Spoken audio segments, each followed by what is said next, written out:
Hello. Today, you will hear a story with an interesting plot. May I?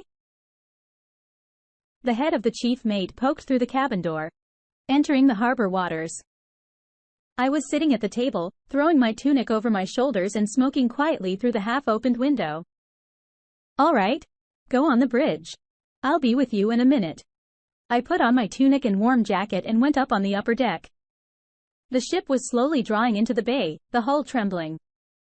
Everything around was silent, waiting for rain. A shoreman and a longshoreman were talking over the boat, but the pier was deserted and a few of them were barely audible. A cold wind blew in our face and it began to rain. I pulled up my collar and put my cap on my forehead. It was getting chilly. In a few seconds, I was already on the bridge. I had got to know my boat thoroughly after 10 years on the water. Surely, so many years in one place do not go in vain. I took the microphone in my hand, deck crew to their mooring positions. From the upper deck of the dry cargo vessel, I could already see the port building, tall cranes, and the gray-blue painted wharf itself reflected in the water.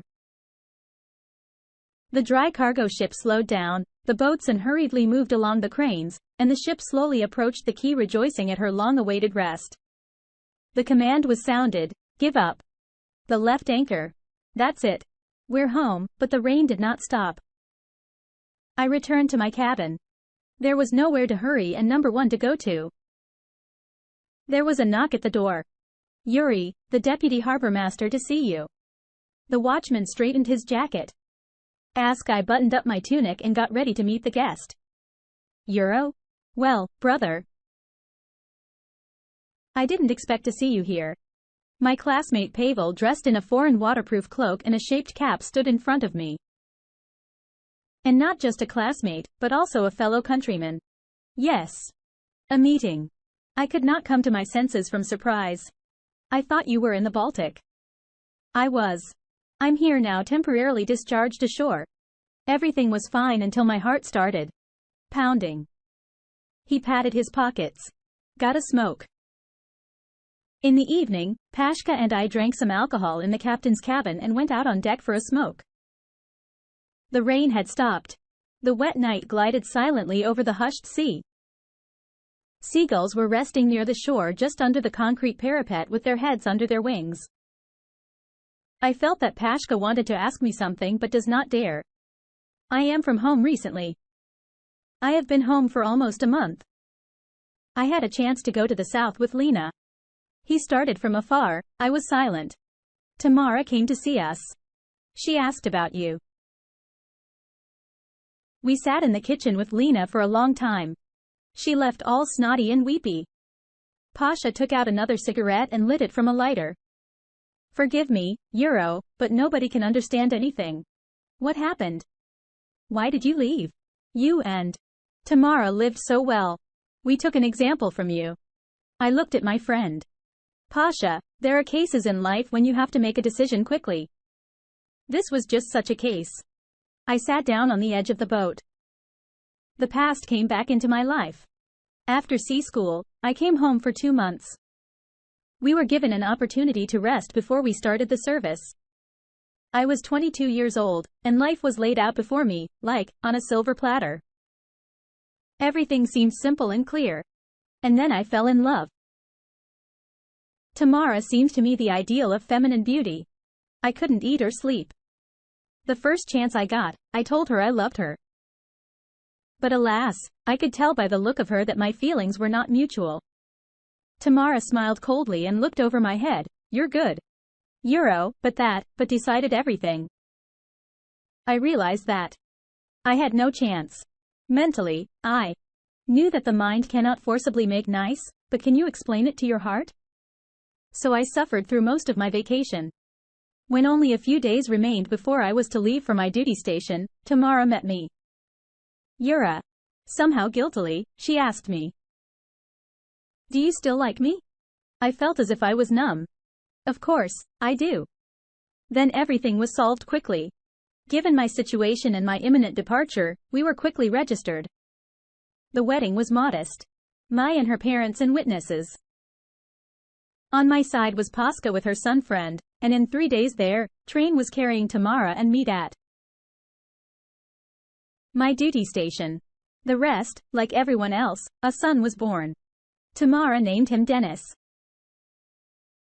I didn't mind. The main thing is that I have a son, an heir. That's very important for any man. The main thing here is who gave birth. The rest is secondary. When you have a son, you understand that you've lived your life for a reason. Biological kinship plays a fundamental role. No matter who said what. That's how we lived. I was given a service apartment not far from the port. Tamara was raising Dennis. I went on trips sometimes for a month. But upon my return, my beloved wife and little son were waiting for me. On vacations, we were at home, went to the south to the warm sea. 8 years passed. I was already a second mate on a cargo vessel when the sad news came from home. My father died. Mother was left alone. I was the only child in the family, and I understood that I had to go home. Tamara supported me. I resigned from the steamship line and we returned to our native town. My wife's brother got me a job as a mechanic at a truck depot. Denise had already grown up, and Tamara went to work too. We lived with my mother, but 3 years later she died too. I took it hard when my parents died, but life went on and I had to take care of the family. Tamara worked in a pharmaceutical warehouse. Her career was going well, and after a while, she was already the head of the department. She changed a lot during that time. She changed her hair. She started dressing nicely, reasoning that she was the head of the department and she needed to fit in. I began to think that she was even embarrassed of me, a simple worker. But I did not pay attention to this. I had no reason to doubt my wife. Everything happened on Dennis's birthday. In the morning, I left for work, having warned Tamara that I would be there for lunch. We decided to get Dennis's family and a few friends together as always. The boy is, after all, 13 years old now. I, as promised, arrived at 1 o'clock. Tamara was setting the table. I put the presents for my son and was going to help my wife. But the boss called and asked me to go back to work. Urgent repairs. I realized that I would have to leave for 3 hours. My wife took it calmly. The guests will come to 5, so I'm not much late. I quickly got to work and wanted to get involved in the work process. But the foreman said that it was not a complicated repair and that I could go to my son's birthday party. I didn't have to be coerced for long, and in half an hour, I was entering my entryway. When I got to the floor, I was about to put the key into the keyhole when suddenly I saw that the door was unlocked. I entered the apartment and heard voices coming from the kitchen. I thought someone was visiting, but something alerted me. My wife was talking to a man she didn't know. It doesn't matter. He thinks Dennis is his son. Tamara spoke quite loudly. It does not matter what he thinks. What matters is that I know Dennis is my son, and sooner or later he will find out. The man was booming, and you know it. You left me when you found out I was pregnant. Tamara's voice was tinged with guilt. I had to find a way out. My baby must not be an orphan.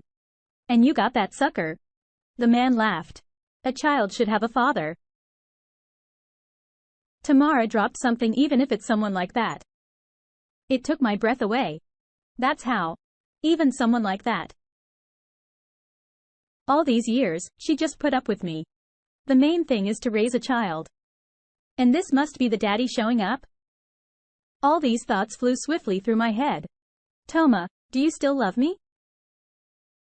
The man muttered again. I listened. Yes. It sounded to me like a shot to the heart. Well, now we can go in. I pushed open the kitchen door. Am I interrupting? The man held Tamara's head and kissed her on the lips. When they saw me, they recoiled from each other. Yura, how long have you been home? Tamara asked me in a husky voice. For a long time. I poured water into a glass and chugged it down. So you say even someone like that? Tamara wanted to say something, but I held up my hand. Do not waste words. Everything is clear. I went into the room, took my documents, threw on my raincoat and left the apartment without going into the kitchen. The last thing I heard was my wife screaming in despair. Yura. I'm sorry. I cut all the loose ends in one fell swoop. As much as I loved Tamara and Dennis, I could not overpower myself. Everything was clear with Tamara. She had made a fool of me for so many years, deliberately hanging someone else's child around my neck. All this time, she had been sneakily deceiving me. It was harder with Dennis after all. For 13 years, I had thought of him as my son. And then it all fell apart. Nothing was left. I was alone with no family and no children. Women came up with a lame excuse to justify their left-handedness. It's not the kid's fault. It's not the father who gave birth. It's the father who raised them. You'll love them as your own if you have a heart. But the sacred right of any man to raise his child. Tamara deprived me of it. The next day I filed for divorce and had a DNA test done. It was confirmed. Dennis was not my son. Tamara went to a lot of trouble to keep me. She literally lay at my feet begging for forgiveness. She and her son moved to her parents' apartment, but almost every day my wife came to me and knelt in front of the door. During the divorce proceedings, Tamara was as if she were not herself. During the court session, she sobbed begging the judge to give us time to reconcile. But I was unwavering and we were separated after all. I wasn't going back to my hometown, so I sold my apartment and went back to the Navy. I was hired as chief mate on a dry cargo vessel. In 2 years, I became captain. Pashka was silent with his overseas cap turned to the back. He sat down beside me with his long legs stretched out. It's been clear to everyone for a long time, said Pashka, lighting his cigarette again. Women are nothing but trouble in life. But all the same, we spend our lives looking for the right one. He was quiet for a while and then added, you just haven't found it yet. Dear listeners, please like and subscribe to our channel. It stimulates me to release new videos for you.